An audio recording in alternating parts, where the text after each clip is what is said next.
And at the end of the day, for this host, it really is about, trailing the lineage of all music. And my guest grew up in the Houston, Texas area, the Gulf Coast sound, and he brought that to the West Coast and was able to record on a myriad of great labels, Bob Krasnow's label of Blue Thumb. And he continues to inspire today, going around the world, doing clinics, playing shows, and playing his ass off. I have to ask you, did you grow up in the wards in Houston? I grew up in 5th Ward, okay? And it's funny because it's not like Mockingbird Lane or, Bluebird Lane. It's 5th Ward, okay? It's like New York City, a high school, 117. There's nothing romantic about it, okay? Well, because I've interviewed, I interview Joe Sample, Wilton Felder, Wayne. They're from Houston. They're from Houston. Were you in that high school band, or did you come before them? No, I was there at the same time, but they went to a black university, which is a great university. It's I can't think of the name of it, but it's like you got Howard in Washington D.C. Sure. They have I can't think of the school in Houston, Texas, which is a black university. Was it like Rice or something? And Joe and Wilton and Sticks Hooper and Hubert Loth were in that university, but they're 2 years older than me. Okay. I did. I was in high school, and we had a contest, and I came in second. They came in first. So it was an honor because I got a chance to meet Joe Sample, who's a very good friend of mine. Hubert's been on a couple of my albums. I know him for many years. And we're from the same. I was from 5th Ward, and they were from the other part of town, which was the Negro part of town. Yeah. So can you talk about the because what's so beautiful, Luis, about your you coming up was just this incredible. Every part of the country had a regional sound, and I just wanted you to talk about the regional sound and the blues that came out of the wards of Houston. And that's good because it's an interesting point because it is a sound, okay? Right. It's a sound that I had to learn because I come from the Mexican ward. See, where I was born was on the other side of the tracks, which is the American Negro and the Mexican. Right. Mexican from Mexico and the Mexican born in the United States, okay? So I mean, break down the idea of how who were some of the elders? I mean, were you able to go in and see a lot of blues music at a very young age? Exactly right. When I was about 16, 17, I liked jazz, so I had to go to the Negro part of town in Houston on the east side, and it's interesting. Because the American Negroes, are always on the east side for whatever reason. Okay? I dig. I'm serious, You are. I've been looking for you for years, man. You've been looking for me for years. Well, hey, you got me now. I just want to be clear. The Mexican community was more salsa-based music, not so much jazz. That if you wanted to see jazz, you had to go to the Negro community. You had to go into the Negro area, and not only that, but the majority of the Mexicans didn't do that. I was one of the few. That's why I'm one of the few Mexicans that have done all that. I freaking love it, dude. I freaking love it. If you look into music, there's not too many Mexicans that I have done. I had to forget that I was Mexican, okay? I'm serious, okay? I believe you.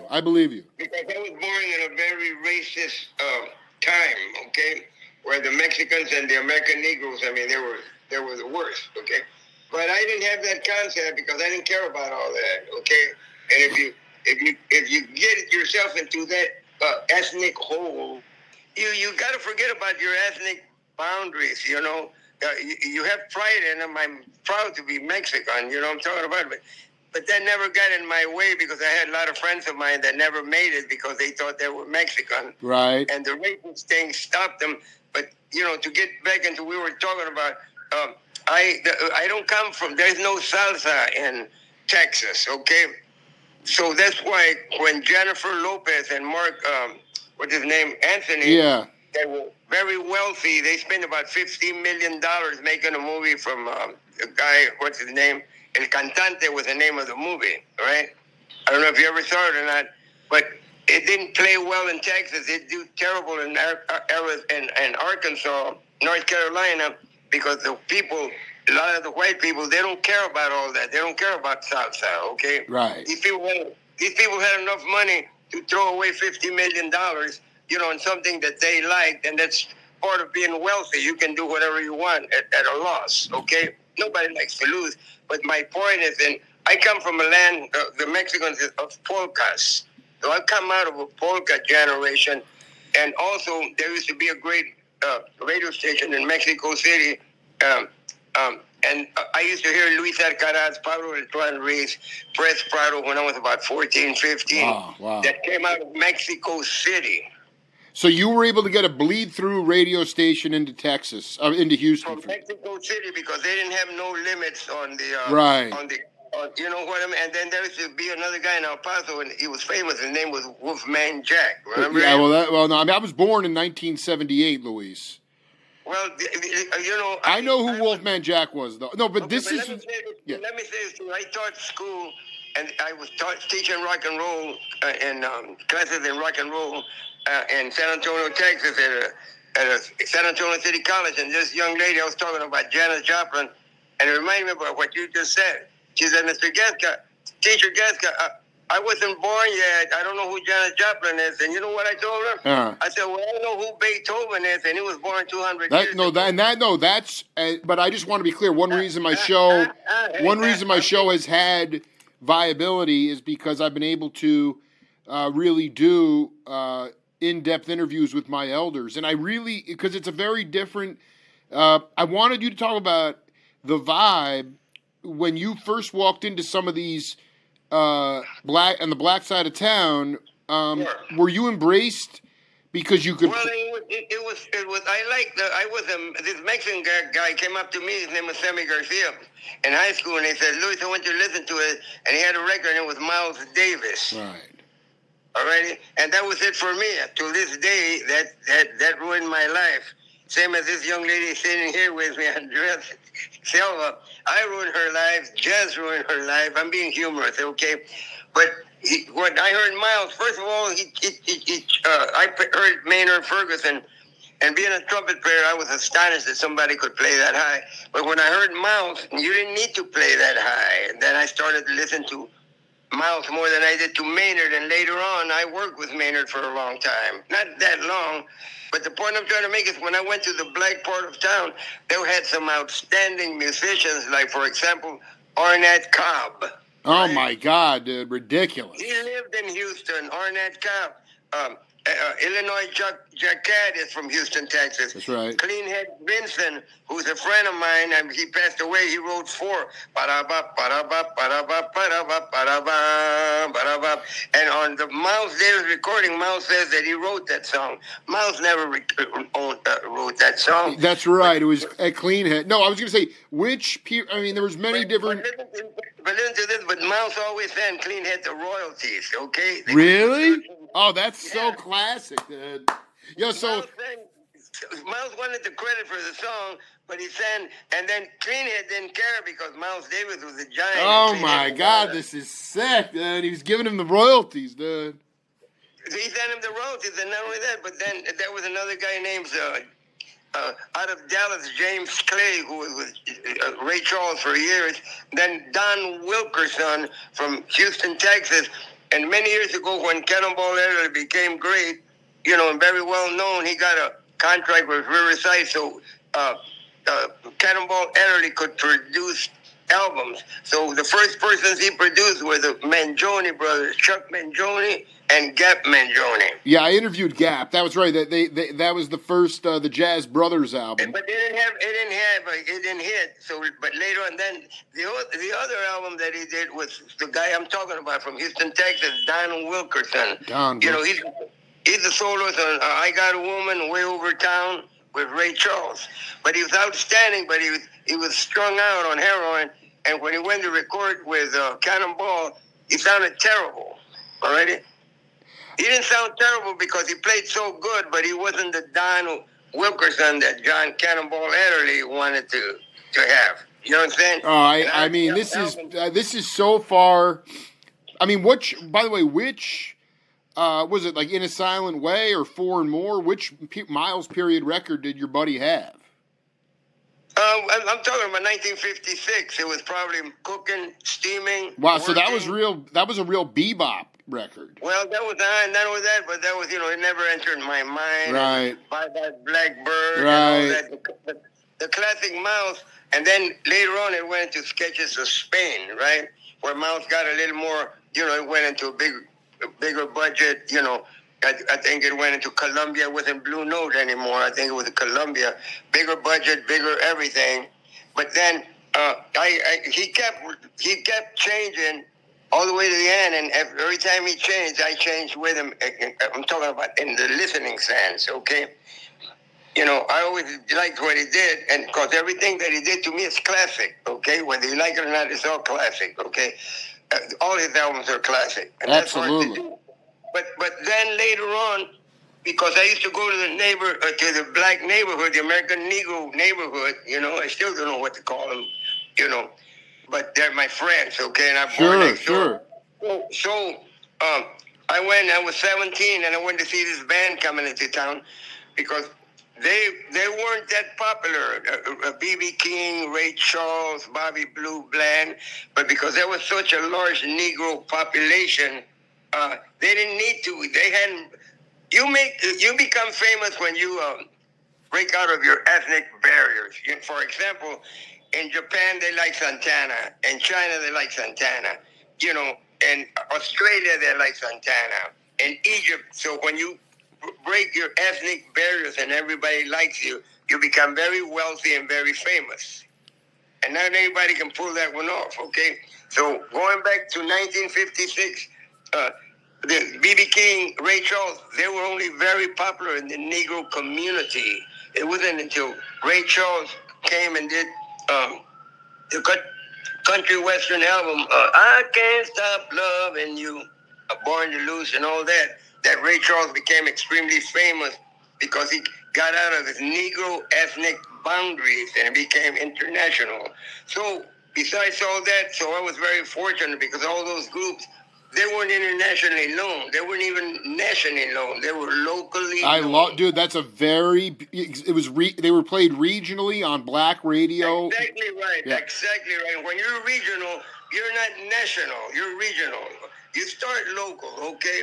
And then from local, you go regional. And then from regional, you go national. And then after national, you go international. Right, but you have to break out of those ethnic bounds. I mean, that's exactly. I call them ethnic barriers because that's what they are. They weren't Negro anymore. They were popular, right? If Santana wasn't Mexican, he was popular, right? Can you talk about? Because I interviewed Wayne Henderson. I interviewed Wilton. Joe. I love them all. They were great. Did you see the Nighthawks play a lot? I mean, those guys were Hubert Laws. That band was more of an R&B band, but I mean that was the thing about all the blues cats too, like B.B. King, and those guys could play jazz tunes, man. See what you were talking about, that regional sound. What they have is a sound Hubert Laws could honk. He had the honking. Yeah, it was honking. Sound Yeah. From Texas. What's the name of the tenor player? Wilton Felder. Wilton has that honking sound. Joe Sample has that church sound. Oh my God, dude! Sanctified, man.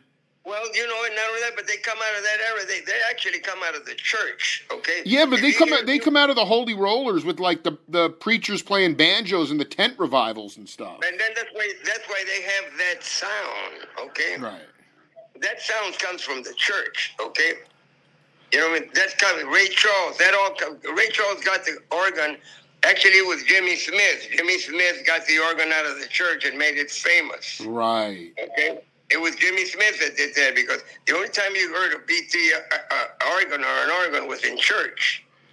Luis, though, let me ask you. Not that you were. I mean, you were bad. You were bad enough to go over and play your horn in the black side of town. But we're talking about the Pentecostal. We're not talking. That's the denomination. There's a lot of Baptist churches that. There's a lot of black churches that didn't like. That thought jazz was the devil's music. What kind of church? Yes, right. But then things started changing, okay, with people like Ray Charles. And Ray Charles made it popular, so it wasn't the devil's music anymore, you know. But see, when I went down there, and these people, King Curtis out of Dallas, Texas, right? He has that sound, Right. You know what I'm saying? Then that sound went to other people like, what's his name? Stanley Turrentine, Dexter Gordon, Jeez. John Coltrane, Yes. Jimmy Smith. They all like Ornette Cobb. They all like Don Wilkerson. You know, they all like that Texas Southern sound because it's very magnetic. I don't know what word to use. It's very demand. You know, you can't get away from it. You know, so all those people are influenced. John Coltrane. You know, the only thing that I didn't hear from was Charlie Parker. I don't hear that in Charlie Parker. Okay. Right. Right. It's really interesting. I just thought of that right now. I don't hear that church in Charlie Parker. I hear another brilliant genius, but I hear that from Earl Bostic, the Texas sound, and then John Coltrane used to work with Earl Bostic, so he had that sound. You know? Right. So I heard that sound way before it was popular. And I was in the midst of it, and I'm Mexican from the Mexican barrio where I come from, polkas. Dude, you were from the barrio. I mean, dude, honestly, dude, this is so... You also, like... I mean, I got to be honest with you, Luis. I mean, you played with all my favorite musicians. I'm curious, without jumping too far ahead, like, how you connected with... well, did you know Cesar Escarunas? He knows me. Yeah, okay? Caesar 830 with Merle Saunders and Hadley Callman and all. I mean, let me say this. Yeah. Cesar Coronas had a club Yeah. in San Francisco, and I made his club famous. Okay? Explain. I want you to tell me how you made it famous. Well, first of all, he didn't know a damn thing. He didn't know how to play the piano. But he was an excellent businessman, and he never paid anybody, and he made you wait for his money. He was terrible, but he opened the club, so I credit him for opening a club in downtown North Beach, San Francisco. But musically speaking, he was terrible, okay? And that's how come you got to edit this a little bit because... Sure. No. He can play with... So when you ask me about him, he played with me, and not only did he played with me, but I brought other people into his band, like Hadley Callman. And then I used to have people come hear me because I started writing music. Carlos Santana used to come in here. There used to be a young man that became an outstanding jazz player and used to come hear me there. And he dedicated one of his albums to me when he became very well known, and his name is Tom Harrell. Wow. Wait, I want to be clear though. I didn't want to jump. Caesar didn't really have great chops. I didn't know he didn't pay very well, but that's the negative part about it, and I don't want to talk about that. No, not at all. What I'm saying is like how. But let me be humorous, okay? Yeah. Let me be humorous. Yeah. I told him, because we got along pretty good, but I mean, I didn't have any respect for him on the business end because he took advantage of musicians and have them wait and all that, you know. So that end of it, I don't know why I'm talking about it, but it's true. No, so it's totally... Caesar didn't have anything to do with anything. Let me give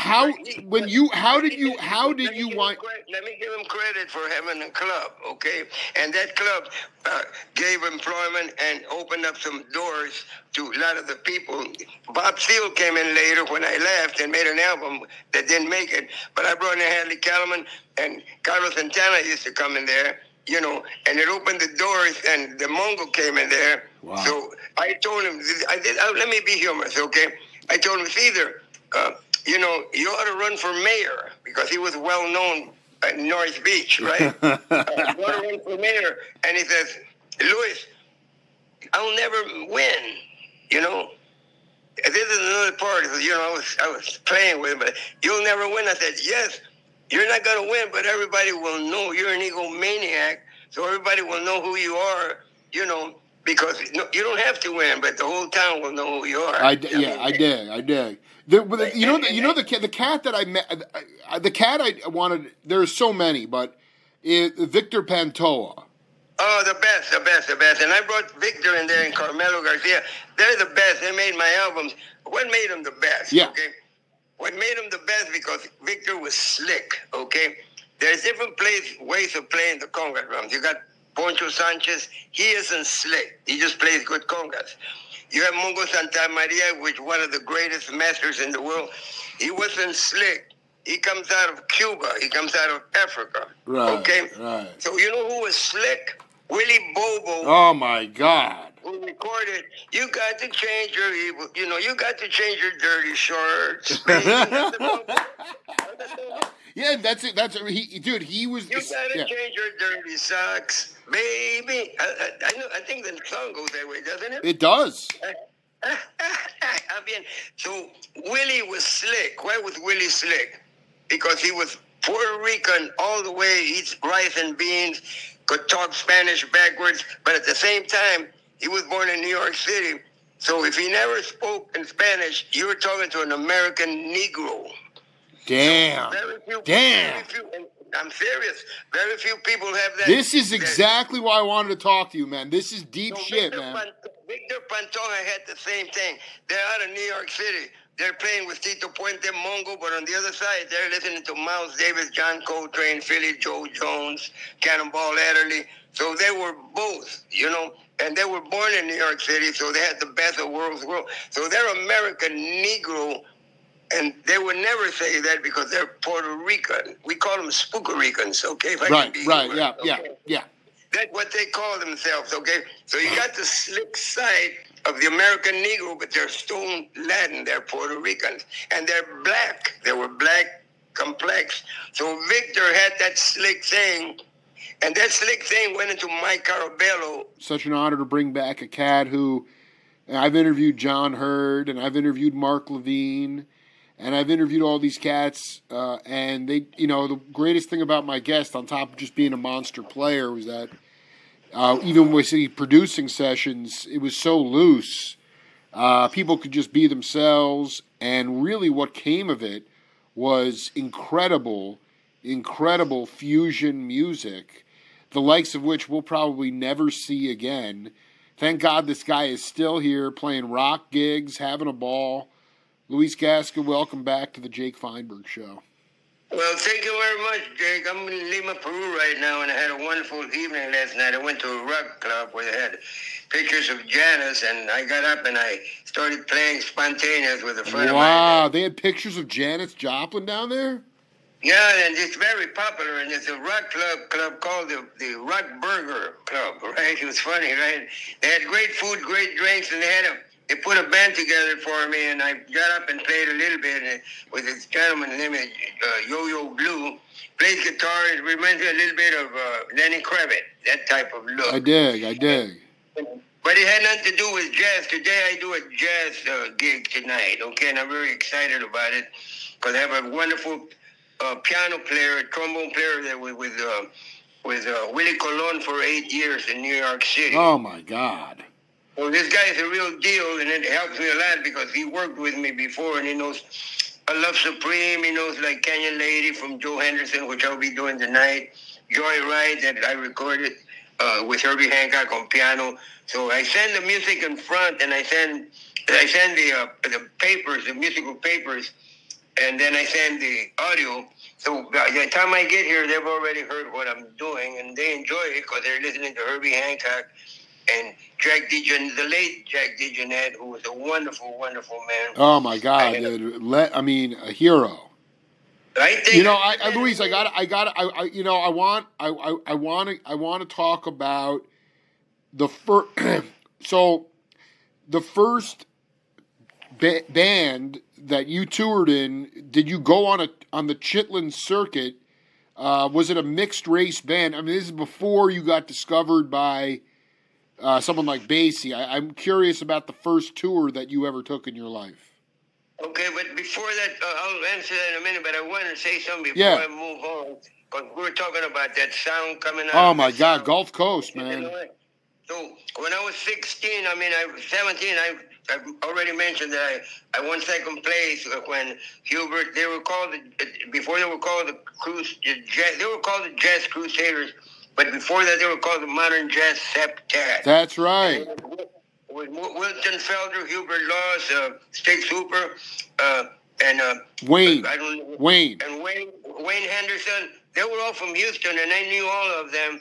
But when I knew all of them, I used to go to. I mentioned that to go into the black part of town, the Negro part of town, and I went and saw Dizzy Gillespie and his big band when I was 17. Oh my! Wait, Dizzy was coming to the black side of Houston? Yes. Oh my God! And then it's called the Club Ebony. And then he had a young trumpet player that I knew very, very well. Not only did I know him, but I knew his wife. His name is Lee Morgan. Oh my God! Well, Lee Morgan was a kid. He was 19. Lee Morgan was in Dizzy's big band. He was in the big band. When I saw Dizzy's band, they had a trombone player, very rare. They had a woman playing trombone. Her name is Melba Liston. Yeah, no. Kirk Lightsey talks about her a lot. Yeah, Kirk is great. I haven't seen Kirk in years. I know. He's out in France somewhere, I think. He's a wonderful person, a wonderful... So it was Melba Liston, Morgan. Who was on drums? Persip? Yes, Charlie Persip was on drums. I got a chance. Kenny Barron was on piano. Oh, my God. Barron must have been a kid, too. So they all were, and then Dizzy was outstanding and he had some great trumpet players, So that's the first time that I saw Dizzy Gillespie in person. Wow. So, I mean, for me, Dizzy Gillespie was probably one of the most exciting big band trumpet players. Because he would soar on top of the band, right? Right. So there's been many trumpet players, but I think the most exciting trumpet players, besides Maynard, was Dizzy Gillespie. Right. I mean, he would it be like, was he one of those cats where it was not like the thing about jazz is like it kind of has become a formula trip in the sense like, okay, the saxophone solos, then the piano solos, right. and like honestly, like the best parts of jazz are like maybe Louis Gasca plays two notes, and then those two notes are just so beautiful that it leads to somebody else. But not everybody has to solo in some formulaic order. And I just wonder if like Dizzy was unpredictable in, maybe Kenny wouldn't solo on every tune. Maybe Dizzy wouldn't solo on every tune. Well, there were so many great solos that it would be impossible for everyone to solo because the song would be too long. Yeah, it'd be like 40 minutes long, yeah. Yes, So instead of doing that, they presented Lee Morgan playing, I remember, Clifford or something like that. Right. So then everybody get a chance. I do that myself. You get a chance to if you have a great soloist like Joe Henderson, he's the main soloist. So all big bands, Woody, Count Basie, Stan Kenton, they always had the soloist, and the band is better if you have a great soloist, because what that soloist makes the whole band better. Right? So, for example, the Seth Jones, Mel Lewis, the soloist is Joe Henderson, and Mel, and naturally Seth, who was a great soloist. I saw Seth Jones when I was 16 in Houston, Texas, with the Count Basie Orchestra. All right, so I mean, you essentially the Ebony Ballroom. They were bringing in big bands, not small ensembles. So they would bring in B.B. King. They would bring in B.B. King wasn't that well known. They were still ethnic. Absolutely, dude. B.B. King was playing Cherokee and shit. And then not only that, but there was a large Negro population where they lived well, and B.B. King, Bobby Blue, Bland, Ray Shaw. But then they they were regional. We talked about. I love that. And then they broke out of that ethnic mold, and then they became domestic. And I did too, as far as listening was concerned. Okay. I mean, Luis, honestly, man, I think the most impressive thing, one of the most impressive things about your career is that you were a band leader in '69 on Atlantic, The Little Giant. Yes. I mean, that album, I mean, all my brothers, Chuck Rainey, Bernard Purdy, I mean, Tom Dowd producing, Herbie, it's like you were already a leader on a record in 1969. I think that was in 1968. That was probably released in 1969. I mean, dude, you know how much that album is like a $70 album now. $70 for that album? It is. I mean, it's just. I wish I was getting some of that money. I know, no. But I got much more than that, but with people that appreciate it. But the thing about it is, at the same time, Joel Dorn produced that album.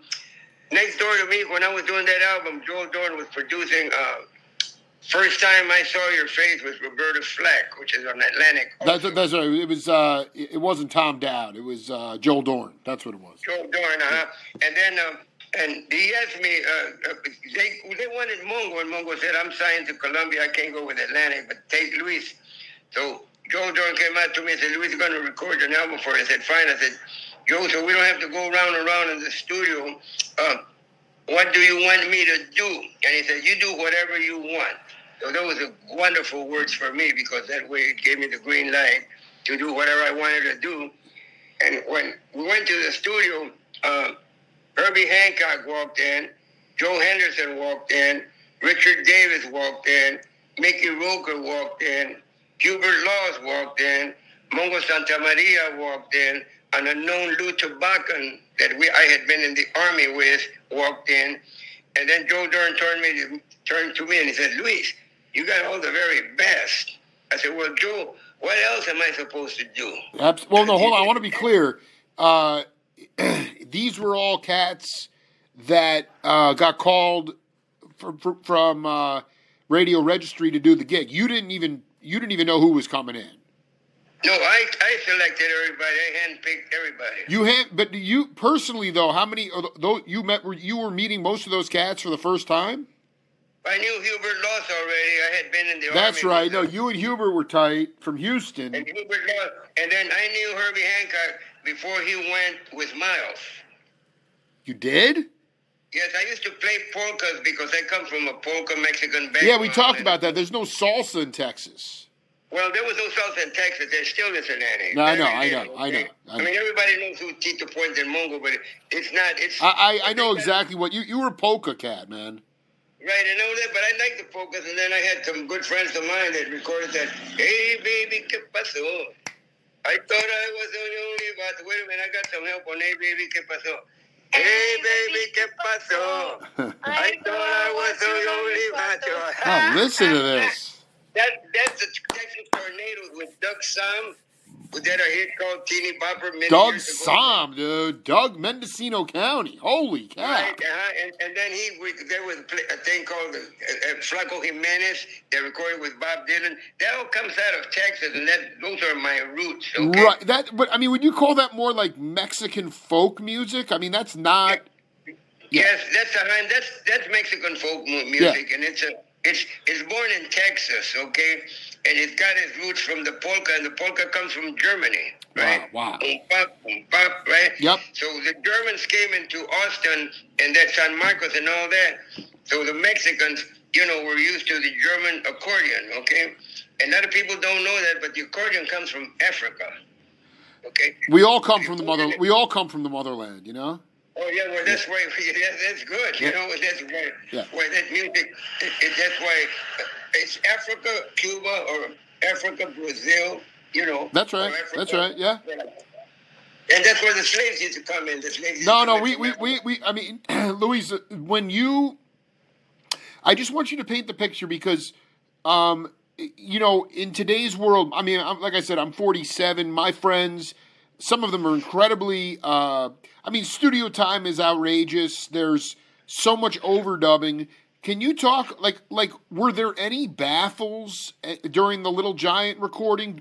Was Purdy in a drum booth, or was it drop a few mics? Not really. The Atlantic studios were very, very good. Everyone had Freddie Hubbard was signed to there. Yusuf Lateef. Right. Bill Evans. They recorded, and I was very fortunate. At the same time, they had Stack Records that had Ray Charles, and they had Otis Redding. All that was Atlantic, okay? And I had been to the school in Oregon, I think is the name of the Turkish guy that owned the company. And in Atlantic, when I recorded, I was walking, after I made that record, I was walking down the street in Los Angeles 3 months later, and I saw this display, and it had just sold 17 million albums, which was unheard of, and that was Led Zeppelin. Right. And after with Atlantic Records, and under that with Aretha Franklin, that had sold about 7 million, and You Make Me Feel Like a Natural Woman. That's all Atlantic. You know, I know. No, what I'm curious about is how was everybody hitting at the same time? Yes, At that time, there was no overdubbing. In other words, you have to be ready. Okay, when you see those Miles Davis, John Coltrane, Thelonious Monk, there was no overdubbing. We didn't have that technology then. Okay, so you have to be ready when you record it. You have to be ready. Now you can phone in your part. Okay. Right. The reason that I know that Joe Henderson was sick because he was a friend of mine. Okay, and that made him more private because he didn't want to be around anybody. Okay. He also spoke did you help him learn Spanish? A little bit, but he already knew him because when he did that Tierra Firma and all that, he already was interested in that. And not only Spanish, but from Spain, and he had gone. And he was always curious in many things, okay? So he had that before he met me. I think that when he met me, he learned a little more street Spanish. Well, right? No, I want to know, this is the most magical, I cannot believe how lucky I am to talk to you, man. Like, where in San Francisco, you guys lived in the city? Were you in North Beach, or where were you guys living? I spent most of my time in North Beach because that's where all the action was, okay? The Matador, club, the Both And was on Divisadero, but... Yeah, but it was still in the area, and the Both End was run by a wonderful guy named Delano Dean, okay? Carlos, we love Carlos because... he always used to think he could play jazz. He'd show up with his recorder and tape, all the jazz guys coming in there, Right. And then the thing about it is that, so Joe lived in I don't remember, Pacific Heights or something, away from anything, but I know that Joe was sick because the reason that I wrote Kenyan Lady album is because he was on Fantasy Records, and he called me and said, Luis, I need to talk to you. I said, okay, Joe, what's happening? He said, you need to write an album for me. I need to write an album for Joe Henderson. I said, that's like writing a piano part for Herbie Hancock. I told Joe, what do I do? He says, I'm sick, and they're gonna get me off the label if I don't have an album ready in 2 weeks. So you want me to write an album for you in 2 weeks? And you're Joe Henderson? I said, you're nuts. He said, well, just do it, okay? Right. So I was in charge, and I was honored to work with Orrin Keepnews. Orrin had done Thelonious Monk, Miles. He produced the Watermelon Man album for Mungo Santa Maria, Dexter Gordon. You know who Orrin Keepnews is, right? Well, no, what I love the most is that when I interviewed Michael Howell, he talked about Orrin's style in the studio, which was basically, this is so-and-so's gig, let him go. He let the musicians have full reign. I just want to read you this from Canyon Lady. This is from my interview with John Hurd. He said, right. He said, Louis Gasca is the producer on the album called Canyon Lady. It sounds like it's really organized and really put together. A lot of time spent. No, we just hit. That was the first time I met Eric Gravatt, and it sounds like we've been playing together for years. We just played. It was all a matter of making music. We didn't know how the thing was going to turn out. Louis Gasca kept it so loose that nobody really cared as long as we were there playing and it felt good. That's called jazz. Hey, Jay, that's called jazz, okay? That's exactly what jazz is, dog. Dude, that's what I crave in jazz, and unfortunately today, it's way too classicalized now. But back then... That's why everybody sounds the same. Exactly. You nailed it. Yep. You got excellent musicians. You got excellent... Absolutely. Everybody say homogenization of sound. And that's what happened. But see, when we recorded that album, it was loose, but between those loose, there's some invisible lines in life. Okay? Bro, that album is so... There is a gypsy... that album is burning. I haven't listened to it in a long time, but when I interviewed Mark Levine, I played him some track... I just find that George Duke's playing some crazy keyboards on that, and the whole thing is insane, man. That's because I'm insane, okay? No, Louis, Luis, I how? think I agree. Yeah, he is absolutely. No. He's on fire. He's a genius. But no, Luis. How did you connect with all the hippie bands like Tracy Nelson and like I cannot even believe that you and Cal Jader and Ed Bogus were collaborating too. These are all my favorite people, man. Well, I was the go-to guy in rock and roll. That's why Van Morrison. I did Van Morrison's The Grateful Dead. What you were you were a horn arranger for the rock and roll guys? They would call me for whatever expertise they had heard me with. They had already heard me with Santana. Some of them, they were hip enough, who had heard the Little Giant album with Herbie Hancock. So I mean, it wasn't my first rodeo. You know, and I don't Absolutely not. No. I think I was respected enough musically that I was called in as a consultant advisor when I was doing the Grateful Dead album. We had a little hit called the Mexicali Blues with Jerry Garcia, right? Oh my God! Oh, are you kidding? I did not know that.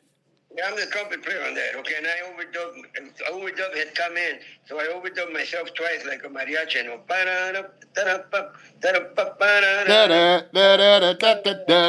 I cannot, dude. Thinking and drinking are all I have today. I can't believe. I love it. What's a man to do when the devil wants to take him all the way? Wait, Gasca, you're making this is making my year, dude. I can't even believe. Hold on. And then I did the One More Saturday Night with that album. Yeah, you did Ace with Bob Weir, yeah. Yes, and when I went to record, Bob Weir was a little on the stiff side, but Jerry was more soulful, right? You know what I'm saying? Well, no, I have to ask you. I mean, this is so important. I mean, when you made the album, what was the impetus? What was the reason for you? How did you wind up moving to San Francisco? I was tired. I'd been on the road. When I was 21, I joined Stan Ken and his orchestra. Right. Okay? And I got on a tour bus at that time. There was 20 of us. Marvin Stam was one of the trumpet Oh my players. God, dude. You know, Charlie Mariano, you know, Ray Starling. So when I joined the band, I joined this band. I got on a bus in January, and then I got off the bus on Christmas. I was on a bus for 1 year. Oh my God, yeah, it's rough.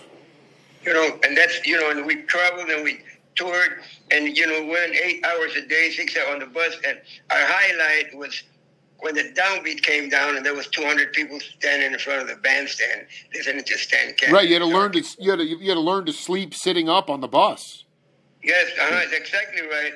And then there was the back of the buses, is the ones over that smoke weed and all that junk, and then the front of the buses that were sort of boring, right?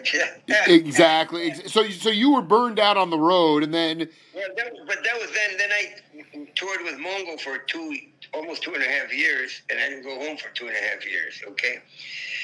And I had been on the road with Woody Herman. I had been on the road with Count Basie. I had been on the road with Janis. I hadn't been on the road with Janis yet. So I was tired, and I didn't know where to go. I didn't want to go to New York because I had bad experiences with my wife, etc. You know, I had some bad experiences. New York was too hard for me to stay in. Later on, I could go back. It's no problem, right? I was too young. Sure. And then I moved to L.A., but then after a while, L.A. wasn't, you know, I would get bored, okay?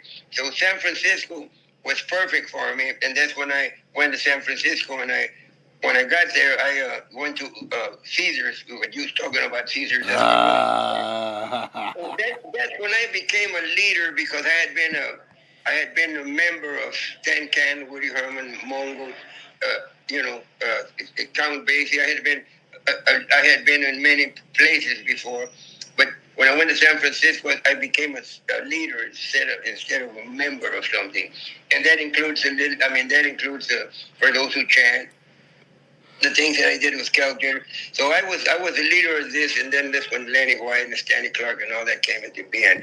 And by that time, that was the go-to trumpet player for rock and roll. And let me say something about the Jerry Garcia record date. Jerry Garcia liked the trumpet so much that he wanted to put it on every song, right? Oh my God. I told Jerry, I said, listen, Jerry, if you put the trumpet on everything, it's going to be a Luis Gasca album featuring the Grateful Dead. Hold on for a second. No, but I want to be clear. This is really important because for those who chant, that was on Blue Thumb, and that was 73. Bob Creswell, Tommy LaPlume. Tommy LaPlume, a legend. But but the Mexicali Blues, that was out in 67, 68? No, it was not until the 70s. Okay, so I'm just curious, like, what was your introduction to the Dead through Merle Saunders? How did you get hooked up with Jerry? Yes, through Merle Saunders, because Jerry and Merle Jerry was very hip. Okay? Jerry was his soul, him and John Conn were with Merle playing at the Keystone, you know? Right, and I did an album with Merle Saunders. I don't remember which one it was. But Jerry liked jazz, and Jerry was part of the Grateful Dead, but he had his own likes, okay? Absolutely. Dude, he was the Grateful Dead. So when I did the Grateful, I mentioned to Jerry, if you put the trumpet on everything, it's going to be too horny. Too horny, dude. Too horny. Yeah, I said, this album is going to be too horny, okay? Too many horns in it instead of being sexually horny, right? Oh, my God, I freaking love... the Mexicali... So that was done at at Pacific High Recorders. I'm trying to figure... Because, I mean, dude, that was the most magical time in music. You were on Janis's first album. You were on Santana's first... I thought it was all Pacific High Recorders. Right, I don't remember actually. I don't because I did Mother Earth at the Mercury recording studios. That's right. I think Dan Healy was producing that stuff. That was when Tracy Nelson was an outstanding. I don't know whatever happened to her. Yeah, she fell off the earth. She was really on fire for a while. Well, she was. I actually believe it. I enjoyed the way she sang more than Janis. Okay. Definitely, I can understand that. Yeah. But she had a different sound, because. But what happened to her is then she started emulating Janis by doing the things that Janis did, drinking too much and doing this and doing that. And then I never saw her again, and she's still around. Right, she is. Yeah, there's something there, though, where, like, most people, sometimes, like you said, you recovered, you disappeared for a while, you went through your issues. But I just want to go back to this. You were... L.A. got boring because there was no live music. There was no real community there. It's a good studio scene. Then you move up to San Francisco, and my life changes. What's that? My entire life changed moving to San Francisco. What was who would you consider to be like the first cats that you got real close with? Was it Carlos? Was it Cal Jader? Who was it? It was Cal Jader because Cal Jader had already been around, and Cal Jader had a wonderful group that had Mongo Santa Maria and Willie Bobo in its band. I know that. They played the Black Hawk all the time. Right, and this was like 5-10 years before Carlos came around, so I always say I didn't come out of Santana School of Music. This is the band I needed to... This was the group, man. Shades of Joy with Martin Fierro. No, Martin Fierro was wonderful. He died too young. I met him in Mexico City. We became friends. And he got me when we did an album called El Topo that was produced by Alan Douglas. You know who Alan Douglas was? I interviewed Howard Wales. I know that. I have that soundtrack. It's the most... Yeah, dude, Alan Douglas was doing all the Buddy Miles, McLaughlin stuff. Right, but I'm on the El Topo album with Howard Wales. Right? Dude, I know El Topo. It's my favorite. I mean, that stuff is insane. And then there was Alan Douglas. Alan Douglas produced the Rainbow Bridge with Jimi Hendrix. Absolutely. Right, and he used to come into the studio because he was strung out, And he used to get into the lotus position with the yoga and all that in the middle of the studio, take off his shirt. He was a nutcase. Okay? Oh, you talking about Alan Douglas? Yes, yes. Was this at Wally Hyder's in San Fran, or was this? When we did the El Topo album, and Martin Fierro got me into all that, and Martin Fierro also got me with Tracy Nelson, Living with the Animals. At that particular time, I was recording with Mongo. I was touring with Mongo when I did Living with the Animals, and then then Tracy and Lydia Pants also from Cold Blood. Oh yeah, yep. They were both upcoming singers under Janis Joplin, And what happened to them as jazz is what happened to jazz under Charlie Parker. People started to not only try to play like them, but then they started to live like him, and then that's when the drugs came in. You're now. They thought they needed to be on junk or something. Exactly right. And that's what happened to Miles and everything. Well, no, I want to be clear. This is so beautiful because there's a little bit of a younger cat still cooking today, but he came on the scene a little bit later. His name was Steve Kimmock, and he was in a band with Martin Fierro, and the story he told me that Martin told him was that in the early 60s, he was in the barrio in near El Paso, and he was listening to all the Coltrane records, and he went on a pilgrimage to New York to find John Coltrane. And he gets to New York, he takes a bus all the way up there, he gets to New York, he finds Train's apartment, he knocks on the door opens, Train comes in, Martin comes in, Train says, play me something. He plays, Train said, son, go back to Texas. He goes back to Texas, keeps shedding, then winds up going to Mexico City, and basically what Steve told me was that Martin was one of the major people to introduce American jazz to Mexico City. He was influential. That's not exactly right, okay? He had something to do with it, and he came in, he had a wonderful group, and they used to play all the Joe Henderson. Because Steve was a little bit younger, and Martin was telling him his life story, but it seemed like he was bringing down a lot of, even though Train said go back to Texas, Martin was so obsessed that he went to Mexico City, started to really play a lot of that American post-bop jazz, and introduced a lot. But you tell me the story. I don't think John Coltrane would ever tell that to anybody. He was a very spiritual, very quiet. I had an opportunity to talk to John Cole twice in my life.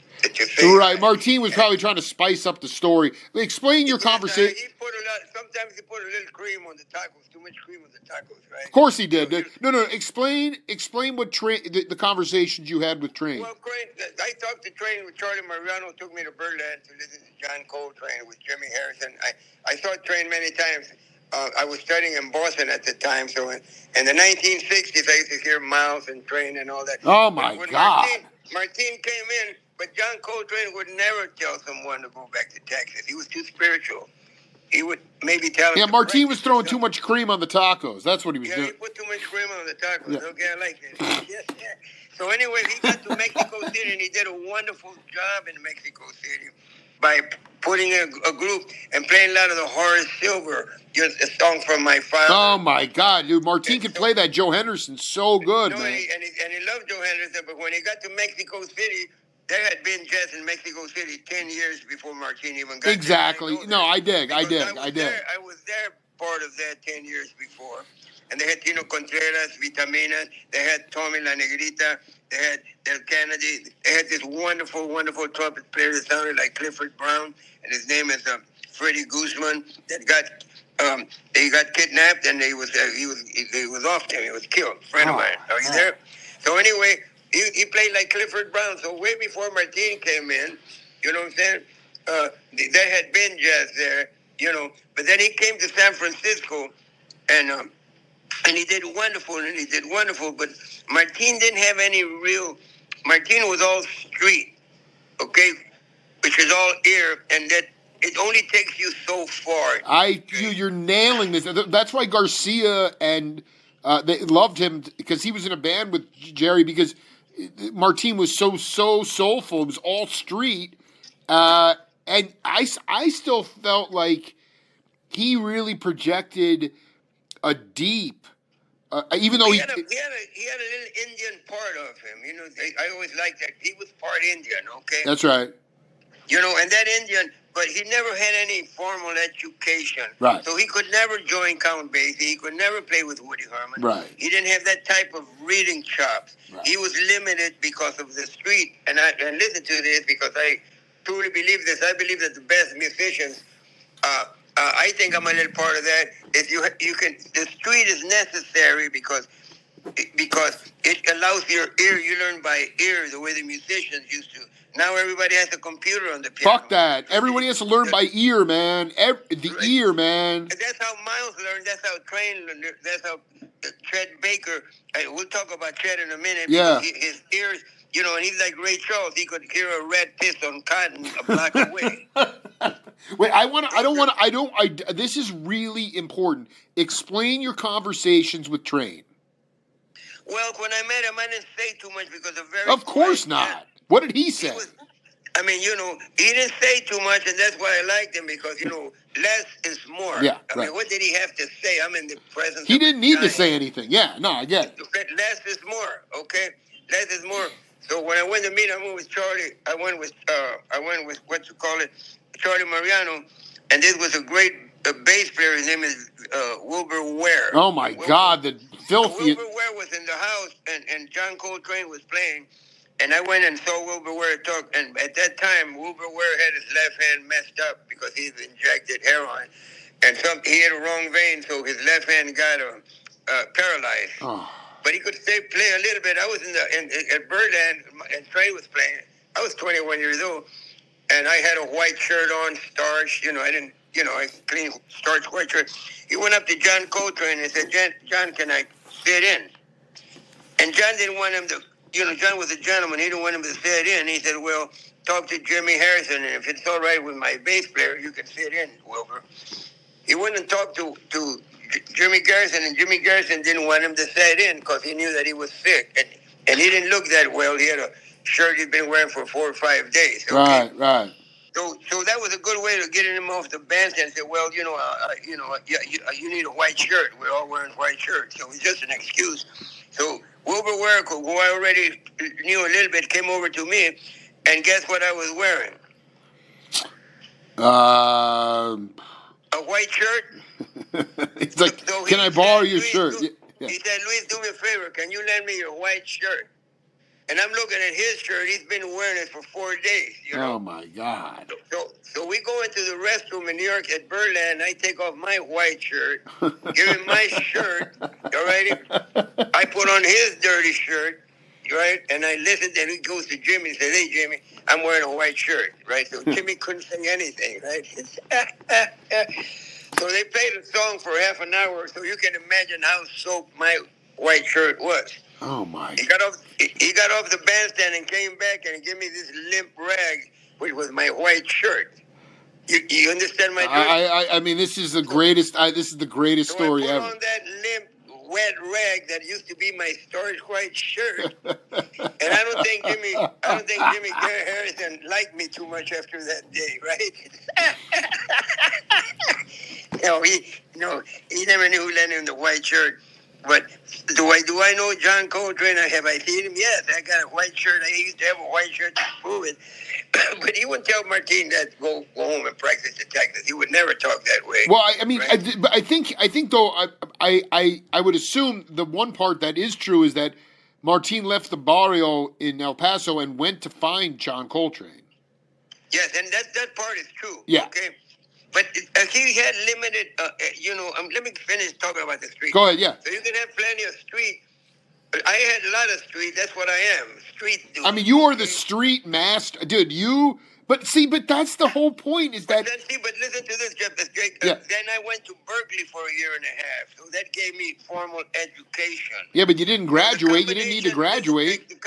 The combination of street and education makes the Herbie Hancock, makes a Miles Davis, makes a John Coltrane, makes a Chick Corea. You have to have both things. Right. Where did they get that street? Keith Jarrett, they got it from Miles Davis. It necessarily meant they were on the street, but they got it from Miles Davis, okay? And you have to have both. And Martin, my point talking about Martin, is he never had any formal education. You got to have both things. And I think what makes a better musician is the combination of street and education, right? If you're too much educated, you're boring because you're just too intelligent. You don't have any soul. Yeah, but there's no jazz then. It's all intellectual. So if you have too much street, you're just a street guy. So for me, the combination of education and street makes a Miles Davis. You now. So you were working with like Herb Pomeroy and those cats at Berkeley. Oh, and I'm a student of Herb Pomeroy. I know that you're playing in his big band, maybe. No, I played in his big band and fourth trumpet, but I wasn't good enough to play with his band. I was there and I was a substitute, but I was never part of his band because the other trumpet players played way better than me. For example, this trumpet player that died in a fire, his name is Joe Garden. Yeah, well, no, I know his albums. He died way too young. Lenny Johnson. I mean, these guys were fantastic musicians. Jesus. Okay? And so those are my teachers, right? The Lenny Johnsons, the Joe Gardens. I mean, Joe Garden used to go round and round with Clifford Brown. I mean, I'm a guy from Houston, Texas, from the barrio. What do I know? All I know is that I won a scholarship, and that scholarship came to me from Chuck Suber, who was the publisher of Downbeat magazine. Wow. And the guy, I became the best trumpet player in a contest from Texas. I've never won if the judges was from California, and the judge was Shorty Rogers. The short. Well, hold on for a second. Did you? Were you going down to the Combat Zone to play in Boston? Where? That was the strip bar. A lot of strip clubs down there. You know. I love the strip bars. I still love them. That's where I hang out. I know. No, that was called the Combat. It was. I assume you. I mean, in Boston it was called the Combat Zone, but in San Francisco it was like Carol Doda's club. You know. Oh, I knew Carol Doda real good. I knew you knew everybody, dude. Well, Carol Doda, see, it's not who you know; it's who knows you. Okay? Because I can be walking down the street and I see Johnny Carson. I said, "Hey, Johnny, I know him, but he does not know me." So wait, that's a legendary line. It's not who know. It's not who you know. It's who knows you. That's it. You got it? So Carol Doda, because Mark Levine was saying that he was playing 20-minute milestones while she was stripping on the piano.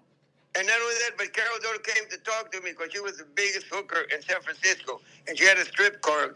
And when you go, it's still there. When you see the sign, there's a couple of little lights that are her nipples. Right. And they light up. Right. She came up to me because Marlo was out of town, Santana was out of town, and she asked me to play a benefit for her because she did a wonderful job in organizing the working girls so that they could have medicine and retirement and, medical help. So she was a wonderful woman in helping all the working ladies. You understand? Wow. Because they didn't.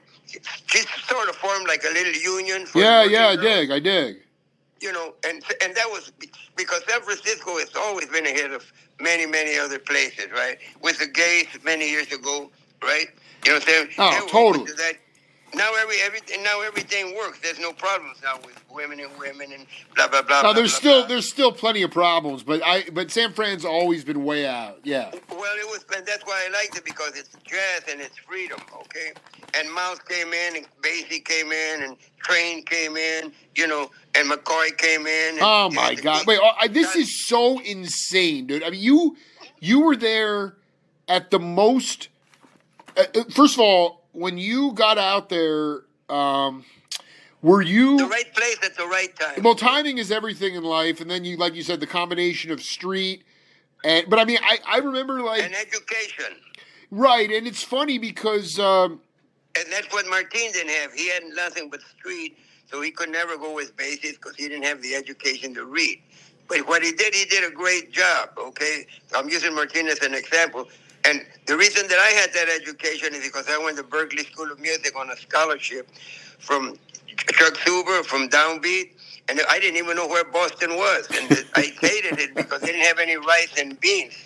They had no Mexican, they had no Latin community up there. There was no Mexicans in New York City. I was one. Yeah, no, actually, Boston was a very racist town for a long time. Yeah, it was very white. Well, the Irish and the Italian, but anyway, when I went to New York City, there was no Mexicans. I never met them. I met 2 Mexicans in New York City. Why? Because it's too cold, and the Mexicans don't like cold weather. They go to California. Right? Right. Now it's full of Mexicans. It's full of Mexicans in Miami. Mexicans all over the place, okay? Wait, hold on. When did you? There's 2 cat. When did you? Because he's in my head right now. Is Jerry Granelli, great drummer, used to play a lot with. Excellent. Bolasete. When did you meet him? Well, I met him. They called me Bolasete. Bolasete in Brazil the eighth ball, which is a black ball in Brazil, is the seventh ball. Right. Not, so bola sete is bola. It's the seventh ball, and bola sete is real black. So they call them. He's from Brazil, right? Negro, Brazilian. Absolutely. So they call me, and I made that Shibaba, okay, album. Dude, And again, Shibaba, it's out of that album is so cutting edge, dude. and Shibaba means mota means weed, means pot in Brazilian, right? Shibaba, yeah. Shibaba means grass, okay? Means mota. The people didn't know that. The people didn't know Shibaba. They didn't know what Bola was talking about. And he was a wonderful man. And that's about that time I started doing. I was the go-to guy. Okay? I mean, this is what I want to get at: is how you get there. Who was the first? I'm not because I mean the hippies. I mean Santana. I remember Carabello in one of those interviews. They opened for Charles Lloyd. It was Carlos Santana Blues Band. They didn't even know how to play a bridge. These guys were like skiffle players. So how did... They were a garage band, okay? That's right, yeah. But I'm saying, like, how did you develop... Like, what was the way that you and Oren connected? I made so much noise that in San Francisco... I made so much noise with the hookers, with the musicians. With the hookers, dude. Oh, my God. The hookers got me in. The hookers Oren knew the hookers, huh? Well, see, he didn't want to meet them, but he met them through me, okay? Because listen to this. I made so much noise, I get my money, and I do publicity, and I plaster my name all over the place, wow. Okay? So when no one wanted me because they're Jewish, nothing against the Jewish people. You're Jewish, aren't you? Anyway, yeah, sure. They owned the businesses, so they didn't care if I was a monkey. All they wanted to know if I could sell, right? Right.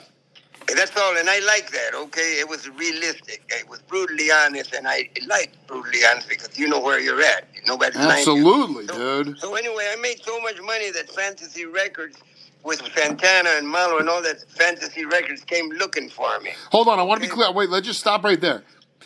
You have to excuse me. What were the big productions that you wound up that became very popular? Were you doing was it the Janis album, or I thought you just played on that album? I was a musical director for Janis. You were musical director for Janis Joplin and the Cosmic Blues. Yes, indirectly because they didn't know what they was doing. The garage band, right? Yeah. Yeah, but Janis didn't know what she was doing. Okay, but Frank Sinatra didn't know music, but he had Nelson Riddle and Quincy Jones. Nelson Riddle, yeah. And Quincy Jones and Billy Byer, and he had Don Costa, who was a friend of mine. That's right. So little knowledge is a dangerous thing. Okay? Damn. So you came in, you were able to sort of arrange that garage hippie music. Right, in a roundabout way, because the band was already there. All I did was just what I did with Malo. I just sort of like a carburetor, car carburetor. I'm not a mechanic, but if you turn it a little bit, you can adjust it so the engine runs better. Oh, man. I mean, dude, so it was, you would say Janis, but that record was on Columbia, I think, right? Right? It's on Columbia. And not only that, but Janis didn't know anything. But what she didn't know is all she had to do was get a musical director, and she was so opinionated, and she knew so much, which she didn't, okay? And she was a real good friend of mine, that she refused to get a musical director. And, Sammy Davis Jr. had a musical director. Frank Sinatra had a musical director. You don't have to know anything about music.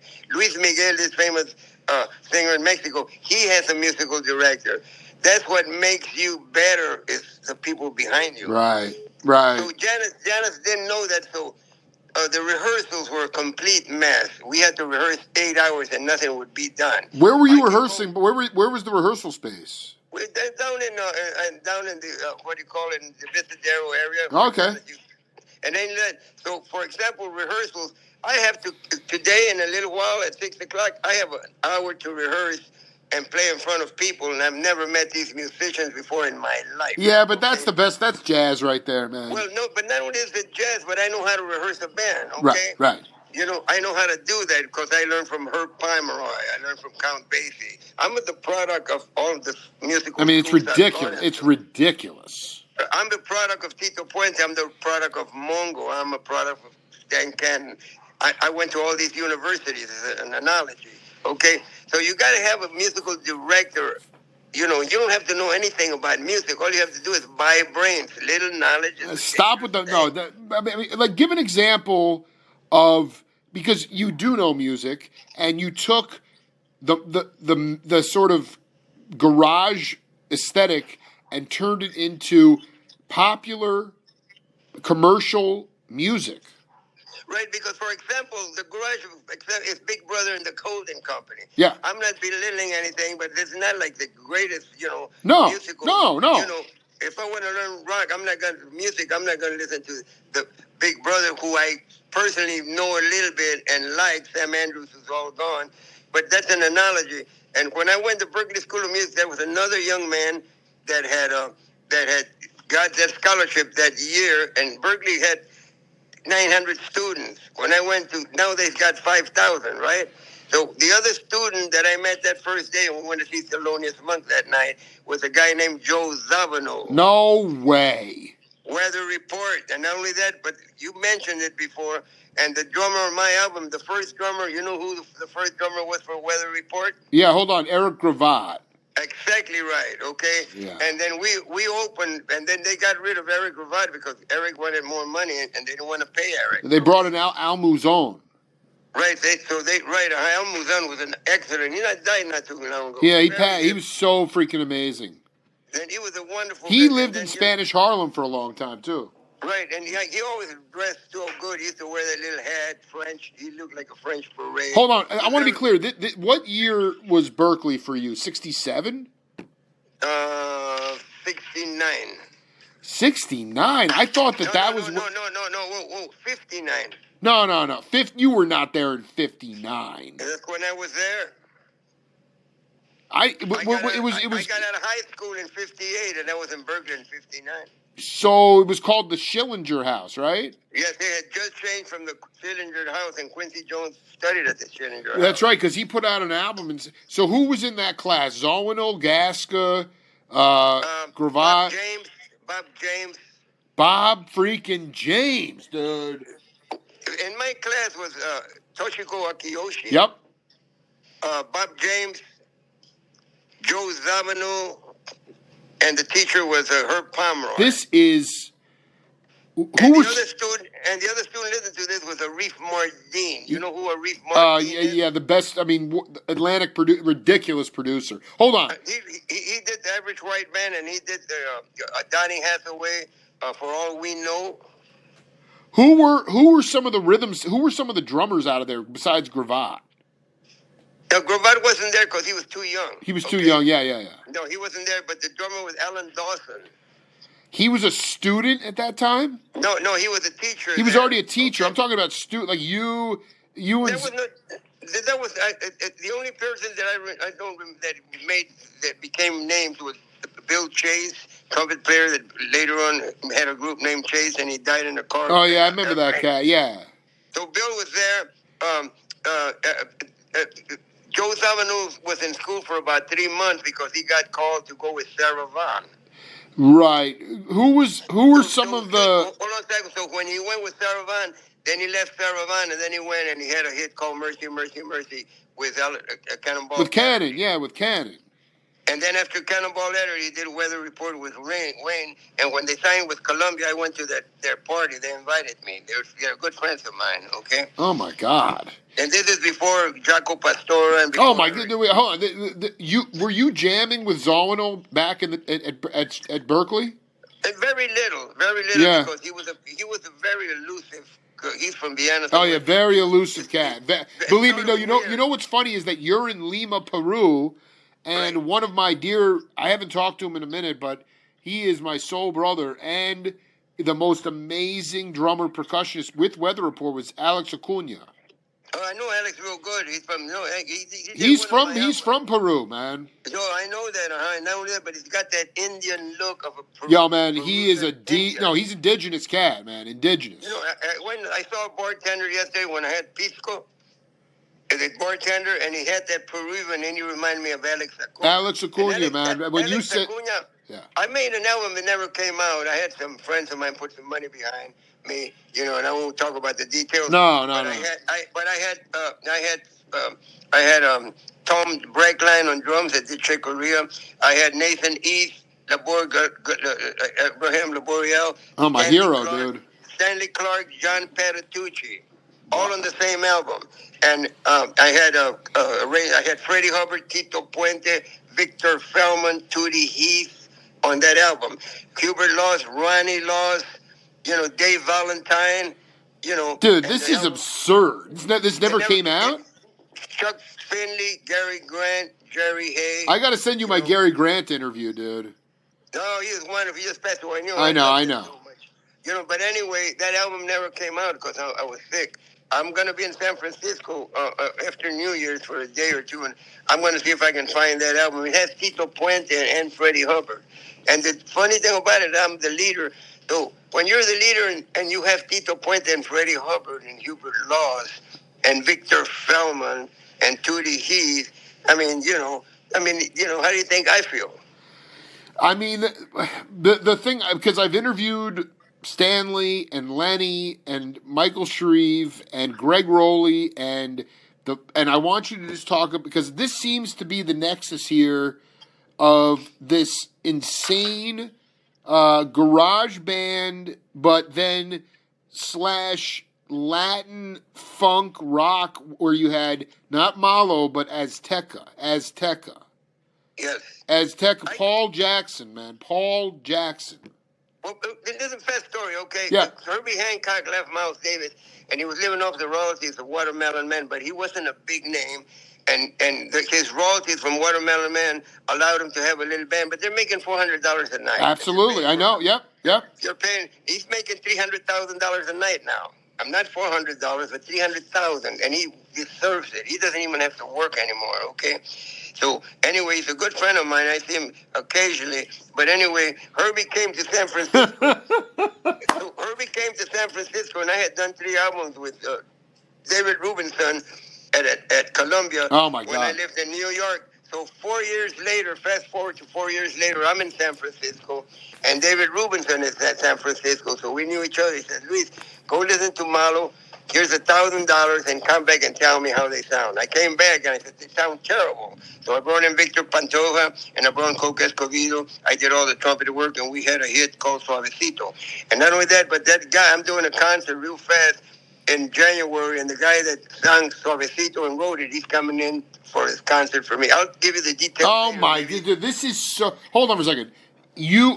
Malo was already a band, but it was a mess. And then It was terrible. It was horrible. No, I want to go, because I've done a couple. I got to send you my Rubinson interviews, because we talk about. Can you talk specifically about your contributions to those Mongo albums on Columbia in New York with Rubinson? I don't think I contributed that much because I was studying with Mongo. Marty Scheller was an outstanding Jewish trumpet player, and it's interesting because I haven't gotten it yet, but there's something about the Jewish and the Latin thing that connects. And the perfect example of that is Mark Levine and Marty Scheller. Marty Scheller wrote the arrangement for Tito Puente. Now, here's the Jewish guy. I'm serious, Jake. You're Jewish. I still don't understand the connection. It's cosmic connection, dude. Come on, it's cosmic. Okay, well, I can gather that. But meanwhile, I mean, Latin music is not easy because it's got that turn. It's got the it. It's got it's got that clave, right? If you don't have the clave, but you can have the clave, but if you don't have that it, which is the turn that Marty Scheller had, I'm coming from a polka background in Texas, and I have that it, and I have that turn. How do I have that turn? I was with Mongo for 2 years, and if I don't learn anything in 2 years, I got to be a dumb SOB. Right, so you were in that band with Hubert and Roger Glenn and those cats? That was way before. Roger Glenn came much later. But I thought it was like that. But with Rubinson, you were a hired studio guy, or did you do arrangements with Rubinson? No, I had done Malo. I mean, I had done Mongo, so he knew me as a trumpet player. So fast forward 4 years later, I'm in San Francisco, and right. and he needed help because Rubinson was a funny, interesting guy. When he made an album, he thought it was his album. Of course he did. Yeah. The Stone Egomaniac, and he thought he owned the album, and he entered it in that way because he's a frustrated wannabe musician, right?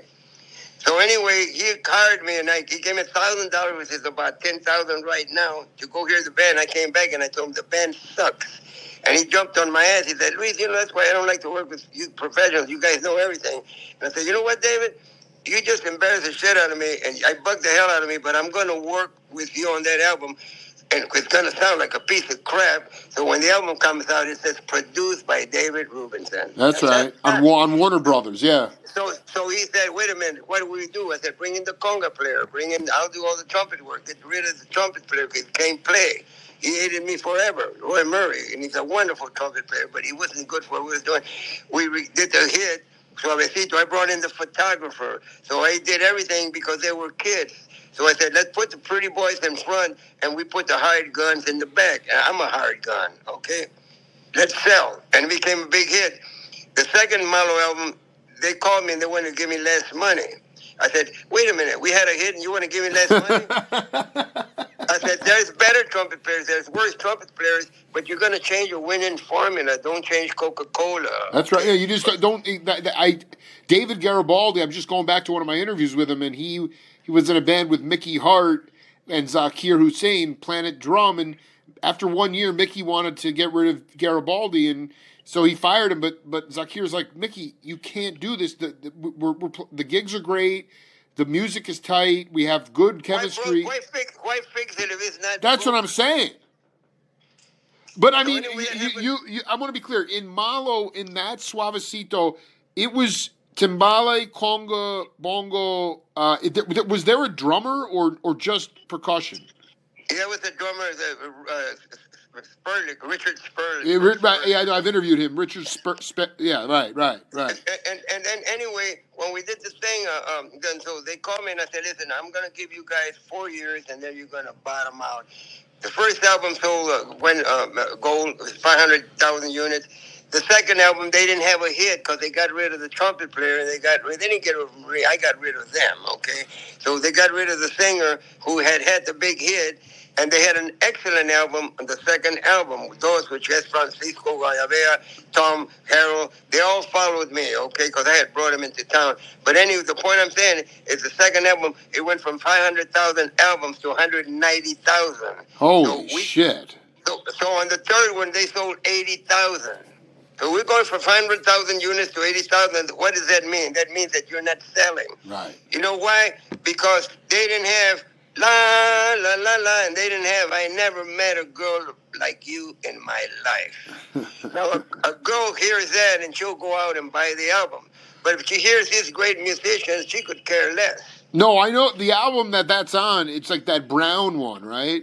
Right, and the paper is terrible. I was helpful in selecting the cover with that Indian, which is a classic Mexican painting. It's a wonderful painting. But that album didn't sell as well. The second thing is like recycled cardboard. But I mean, Hadley's on it, and yeah, because I brought in Hadley and everything, and I brought in Hadley from Los Angeles, and 5 years before I put Hadley from Mongo Santa Maria. He was trying to get away from his wife, and I said, go on the road, and that if you're far away from problems, it's better for you to be far away. So when you have to take care of it, you've been far away for a long time, and it's easier than if you're right there. Exactly.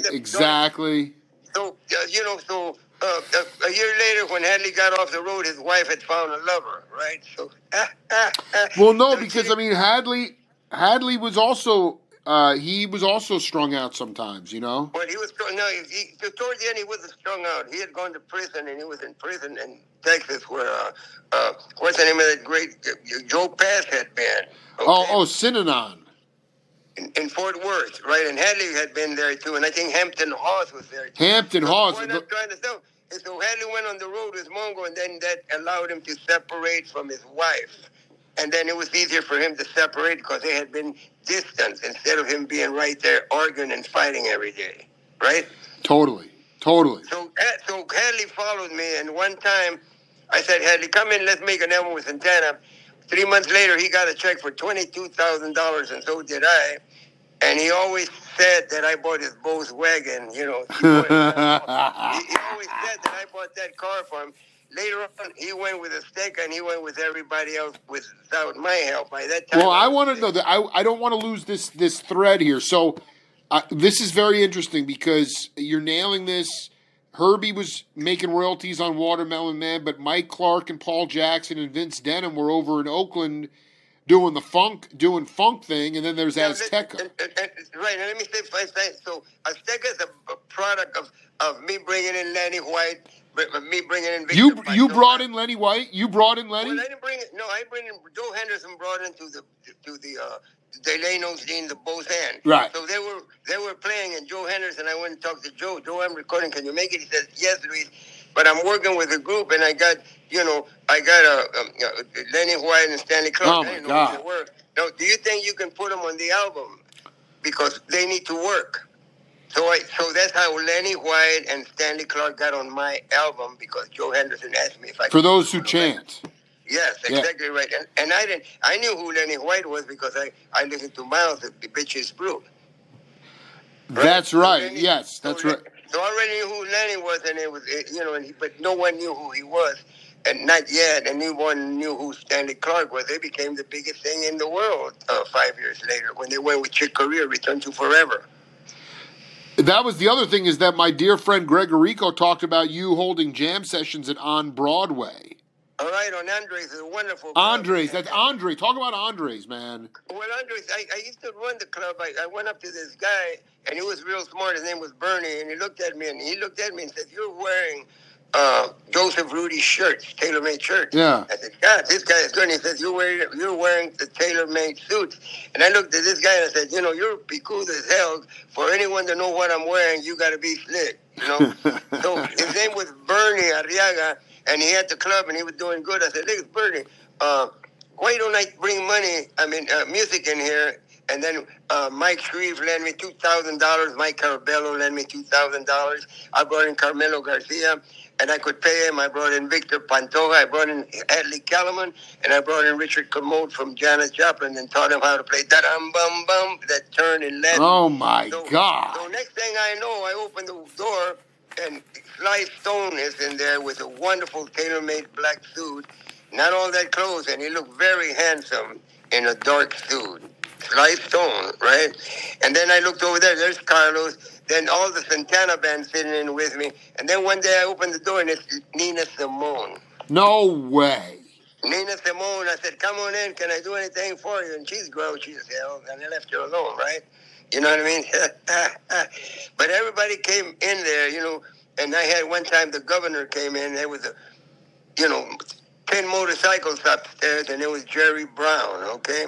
The governor came into Andres, right? And Bill Brophy. Bill Brophy came in, who was the councilman from Los Angeles that was a friend of Jerry Brown, and Jerry Brown was going with Linda Ronstadt at that particular time. Wow. So my point is so I became not only a leader, but I provided employment. Around all this time, I was getting more and more involved in drugs, right? So Well, because it was all around you. I mean, it was everywhere. Well, not only that, but at that particular time, I didn't have like an Andrea Cervantes with me that helps me do all this stuff that I'm doing right now. The phone goes off, she puts it on. I'm using her phone. I didn't have that, so I did everything. I got the rooms, I got the contract, I got the money, I got the broads, I got the drugs. I got the music. I play the trumpet. I'm the director. I burned out, right? Right. It was too much. I burned out, and the thing. And listen to this with Orrin Keepness. When I went with Orrin Keepness didn't like me, okay? He didn't like me personally, but he didn't like what I represented. I came in with a $500 suit and two great-looking women to the studio. So he had worked with Thelonious Monk. He had worked with serious people, and here I come in with an entourage of rock and roll. Yeah, but I mean, you had already done you were steeped in the historic black jazz. Yeah, stuff. but I'm saying that he had no respect for me, okay? Because he's a serious man, and I was a musical clown to him, right? And in a lot of ways, he was right, okay? Because I came with a rock and roll / jazz. But listen to this. One day, I'm in there, but and then he was forced to work with me. Right. Fantasy Records. Okay, he wasn't forced, but he said, "Okay, I'll do it." So anyway, he wasn't dumb enough to not know who Santana was. Okay. Right. So anyway, one day I was next door when I was recording. Cannonball Adderley was recording, and Joe Zawino, who I knew. So Cannonball came in and said, "Luis, how you doing?" So I had worked with Cannonball. I worked with Mongo and worked at one time when the George Wynn's Festival, the headliner was Wes Montgomery, then Cannonball Adderley, then Mongo, then Hugh Masekela, and then Herbie Mann. What year was that? 66? Yeah, 67. That is it was Newport Jazz? All of that because it was George Wynn taking Yeah, unbelievable. So not only this, but anyway, so Cannonball came in and told Oren, "Wow, Luis Gasca, you recording Luis Gasca?" And Oren and Cannonball told Oren Keeblos, "Oren, people are asleep on Luis Gasca," and from that day on, Oren always respected me. No. You don't want to know why? Because the next thing you know, you got 2 records as a leader on Fantasy after that. Right, and not only that, but Oren is a producer, and then I did the same thing. And then I brought in Patrice Rushen, I brought in Bobby Hutcherson, I brought in Joe Henderson. So when I did the Joe Henderson album, Oren wasn't too crazy about that because I brought in a big band. He wasn't crazy because of Joe Henderson being sick, okay? Right. So I came in, and all of a sudden, there's like 15 guys in the studio, and it's a big band because I wanted to bring in a big band behind Joe Henderson. And Oren, his budget wasn't there were cheapos over there at Fantasy, okay? So anyway, they didn't want to spend that much money. And then I was pissed off because, and Oren jokes about it in one of his books, I was pissed off because, he was pissed off because I had a big band, and then I was pissed off because 3 guys hadn't showed up. So I mean, what's cool is that, like... But listen to this. So he starts getting on Joe Henderson. So when you're recording, it's vibe, okay? So if the vibes are funny, the camera or the recording machine that doesn't discriminate, it'll pick up vibes. That's what a camera is. It picks up vibrations. Right. That's what a recording is. It picks up vibes. So if your vibrations are off, you better not record, and you better not, take a photograph because the camera will record that you're pissed off, okay? Wow. So we started recording, and then he jumped on Joe a little bit low. Luis brought in all these people, and then I got pissed off. I said, "Look, Oren, I got all these people here, and I got Santana money, and I'll pay for everything, okay? I'll pay for everything, and those tapes belong to me, right? Why waste our time? I'll pay for everything. I had Santana money that I had made, and I'll pay for everything." So then he didn't like that idea. I said, "Well, let's hear what you're doing." And then he started doing, I bought an arrangement. What do you do when you have Joe Henderson? What do you write for him? What do you do? When you have Joe Henderson, you stay out of his way. That's right. And then when you stay out of his way, then slowly you come in. It's like being with a woman. You stay out of the way for a while, and then you slowly come in with flowers, with food, dancing. That's right. Yeah, don't come on too strong, right? I'm being human. So if you hear Tres Palabras, I have Joe Henderson coming with Mark Levine, the perfect Latin rhythm section with Carmelo Garcia. Oh my God, Carmelo, man! And they're playing Paila. Tres Palabras. It was a wonderful bolero. And then Oren started hearing the music, and then Oren was a funny guy. If he liked the music, he starts making a turn round and round and round real slow. I'm serious, And I said, when I recorded that, I said, Oren, Joe, you've recorded with Oren before. What do you think of Oren? He says, he doesn't know anything, Luis, Joe Henderson says, Oren Keeblos doesn't know. He doesn't know anything, but if you get stuck, he will bring a chestnut to you, which will make that recording perfect. And he was perfect. And it was funny the way Joe had, and then I got stuck, and Oren suggested something, and then it worked perfectly. Right. Right. He hadn't been with Monk and all those people and not know He anything. he had that magic key. He could have a breakthrough. The little chestnut, Joe Henderson said. He doesn't know anything about music, Luis, but he's got that little chestnut that'll bring into any studio, and you'll find out about that. So we did Tres Palabras, and all of a sudden, Ernest got a big smile on his face, and Canyon Lady came out. Mark was with me because I always use Mark because he's got Eddie Palmieri, McCoy Tyner drone that boom, and you hear it on the recordings, on my recordings and on Joe Henderson recordings. So, and Carmelo and Victor Pantoja, it was the perfect rhythm section. And then we brought in George Dukes on top of that. George Duke, man. The thing I wanted to ask you about was how often do you get over to Oakland to see like Coke or Pete Escovedo or go to Don Bar? I saw Coke right before he died in Los Angeles. Okay, and Coke, with all respect to the Escovedo family, Coke was damaged goods. Okay? I know. I think Pete would agree with that. You know. And then he did agree with it because I gave him, I called him one time and I gave him my respects. At that time I was sick, okay? And I think I mentioned to him one time, I'm sorry about what happened to your brother. I saw him this and that. He said, well, do we understand, Luis? So if anybody had to understand about their family member, it had to be the Escovedo family, especially Pete. So I didn't think they dwelled that much on what he didn't do. I think he dwelled more on what he did do. So why go into a hole? I mean, why dig yourself into the hole when it's not necessary? That's right. So what happened is Coke never got himself out of the hole that he dug himself in. And it took me 23 years to get out of that hole that I dug for Luis Gasca. And I had to dig myself out of that hole. That's an analogy, right? And I'm happy now. I'm here with my good friend Andrea. We're getting ready to have a rehearsal at 6 o'clock. They're treating us wonderful. We had a great night. I'll be going back to Mexico because I have a big concert. I was going on my way to Buenos Aires and Brazil at the Blue Note in Brazil, a club. So I think we're canceled it for March. I need to go home because I'm not that well. I'm sick, okay?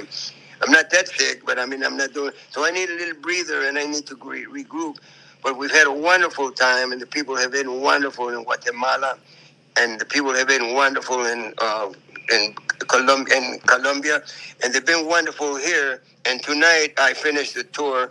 It's been out for 5 weeks now with Andrea helping me. And it's all spontaneous and it's all jazz, okay? So I like the spontaneous. I like not knowing. I don't know what's going to happen tonight. I will know one thing. To know is a responsibility, so I got to go in, and you know what I'm going to do tonight? I'm going to kick ass, okay? We've been kicking ass I just wanted to read you this quote from Jock Ellis. He said, I played at the El Cid, which was the first topless, bottomless bar in San Francisco. That band was Hadley Callman, Luis Gasca, a drummer named Tony Palmer, and Merle Saunders on keyboards. The El Cid. Yeah. I always played the topless bars because I enjoyed the scenery, right? It was very aesthetic. And then Oscar Brashear, too, you play with. What's that? You play with Oscar Brashear, too. No, Oscar Brashear was an outstanding trumpet player. Rest in peace. And he's the solos on Tres Palabras with Joe Henderson. And Oscar Brashear called me, and me and him were sparring partners on the Woody Herman Orchestra. So me and him would go round and round spiritually, musically on Woody Herman's band. And Pete Chrisley got me on that band. And he left the band, and then when he left the band, he went with Count Basie. And when Oscar left Count Basie, he told Count Basie about me, and he told, what's his name, Eddie Lockjaw Davis to call me. So it was an honor for me, and the biggest honor that I have ever had musically was be a member of the Count Basie Orchestra. The Count was wonderful. We had a wonderful trumpet section. Wayman Reed, ironically, he had done I Feel Good, with James Brown. Right. And this trumpet player that had been with James Brown was an outstanding trumpet player. He was married to Sarah Vaughan towards the end. Wayman Reed. So Oscar left Count Basie and he got me in. And then I had an opportunity to make an album. I was directing, so I didn't want to be the soloist. So I called Oscar, who was working with Quincy. He did the Earth, Wind, and Fire, the pop, pop, pop, pop, reasons, and all that with Chuck Finley and Gary Grant. So he was, and I knew him from Chicago, where I knew Eddie Harris also. When I used to go play with polka bands, I met Oscar Brashear, and a wonderful, wonderful person. He just passed away. I wish I would have seen him before he passed away. I loved him. You can we do one more set? Sure. Maybe I don't know. How long are you in Lima for? I'll be leaving tomorrow, but we're really next week. I'm here in Cancun Monday. If we can do something Monday. Yeah, I'll reach out to you on Monday. We got more to do. Okay, I mean Tuesday would be better. Because Yeah, Tuesday. We'll do Tuesday. And then we'll finish it off. Okay, Jake, it's been wonderful. Okay. All right, hombre. Yeah, man. I knew it was going to be good. Say Man. hi to tell bye to Andrea. She's helping me. Yeah, bless her. Thank God. Yeah. Thank you for this wonderful interview. Yeah, no, Thank it's you. God's gift, you know. Hey, who was the rhythm section there at that? So there's an amazing my dear friend. Who was it that was fit with me? You just at the top. Yeah, there's Jock Ellis on trombone. Oh, yes. And then it was Hadley, and then I don't know who the bass player was, but Tony Palmer on drums. Yes, real good drummer too. But by the way, I just want to be clear. Did you make the Santana money because you got Jorge's career going? No, I had already recorded with Carlos before. All right, we'll get into that. We'll get into that next time.